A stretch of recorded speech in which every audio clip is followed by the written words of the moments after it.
merci à tous d'avoir répondu présent pour la découverte des vins de Croatie.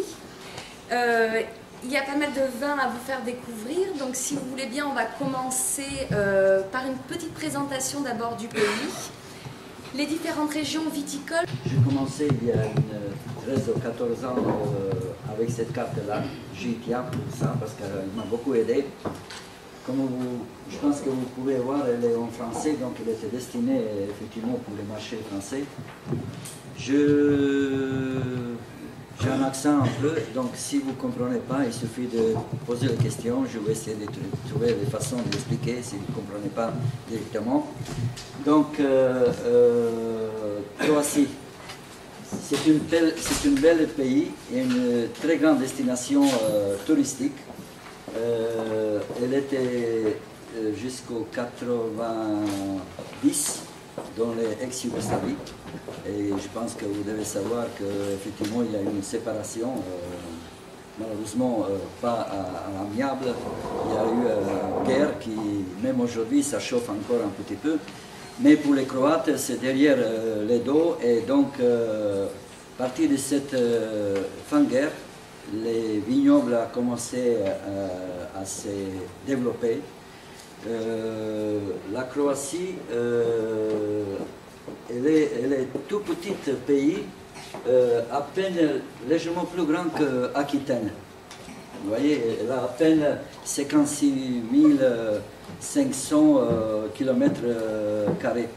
Donc, par contre, il y a quelque chose qui est très, comment dirais-je, similaire par rapport en comparant avec la France, c'est que la diversité au niveau du climat, des terroirs, des vents, des cépages, on peut effectivement les comparer un peu avec la France.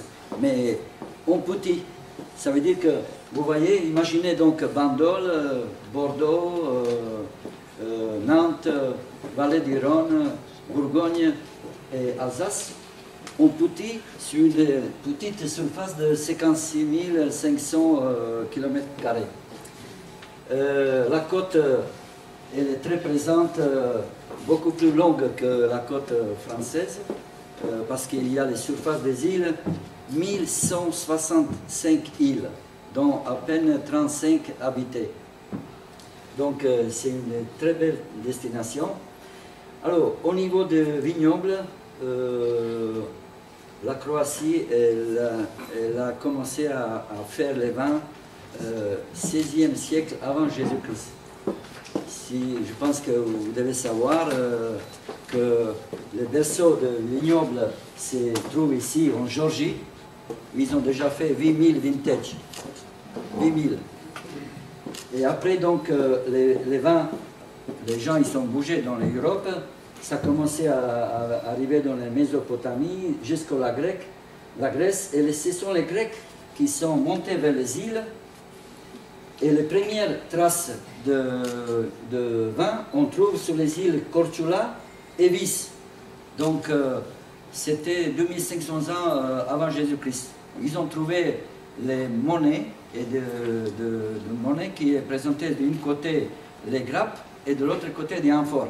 Donc, ils savaient déjà travailler les vignobles et ils savaient comment la transporter et garder. Cette île Korčula, je suis obligé de vous parler parce que c'est une île qui a su préserver le maximum des cépages autochtones. Et notamment donc les trois qui sont effectivement très connus, Grk, qui est ici dans la partie, la pointe, Pošip qui est au milieu, et Plavac Mali et Cetinka. Cetinka, il n'y en a pas beaucoup, mais Plavac Mali, Pošip, vous allez déguster aujourd'hui. Donc, il est très connu pour ça, et aussi il est connu parce que donc il y a deux célèbres personnages qui sont nés à Korčula même. Donc c'est Marco Polo au XIIIe siècle et Ante Toni Bačić au XXe siècle. En ce qui concerne de dégustation aujourd'hui, les Croates ils produisent à peine 6 millions de litres par an. Il n'y a que 32 ou 33 000 hectares.